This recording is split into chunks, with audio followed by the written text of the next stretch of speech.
So you give us some great gems there, and you know, mashallah, tabarakallah, may Allah subhanahu wa ta'ala bless you with great grandchildren. You know, I know you've got grandchildren, but great grandchildren. Mashallah, yes.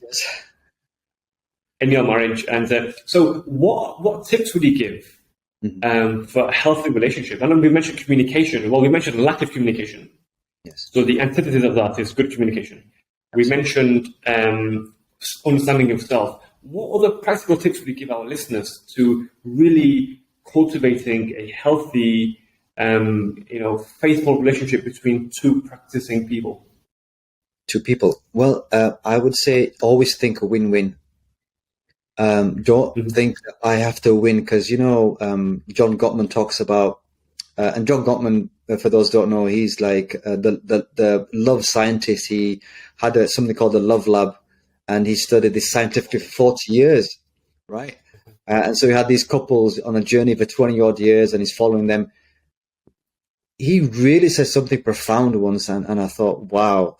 He said, in some relationships, there are unsolvable problems. And couples sometimes spend more time arguing over the unsolvable problems when they should just accept this is unsolvable and get on with getting on, kind of thing, right? So number one is communication, like you say, make it effective, conflict resolution, right? There are skills that we can learn on how to be better, right, at resolving when we get into conflict. And I think the main thing is, and what Gottman again teaches, he said that, look, try to look at each other's love maps. And what he means by that is that learn the stories when Asif was a young kid. What did Asif like? What was he like? What was his friends like? What he liked doing? So this creates like a map of your spouse. And then you have a greater sense of empathy and understanding, and that helps love to grow between two people. So we always have to remain curious. And I always use that word, the minute you become stagnant, right, and think you know your spouse, we know stagnant water smells, right? Yes. The flowing water is fresh. Yes. To keep your relationship fresh, be curious. Oh, why do you love doing that? I didn't realize that. Tell me some more about this. Oh, right, that's interesting. What do you like doing?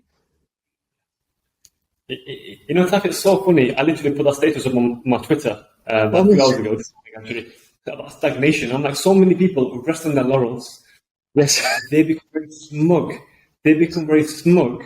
Because success is, I've had this success.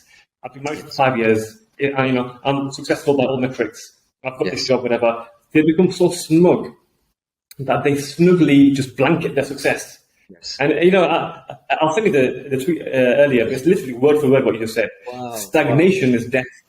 Stagnation is death. Yes. And, death of water. When the water dies, you get algae growing on it and all these things. Yes. That's dead water. There's no animals in there. It's dead, literally dead.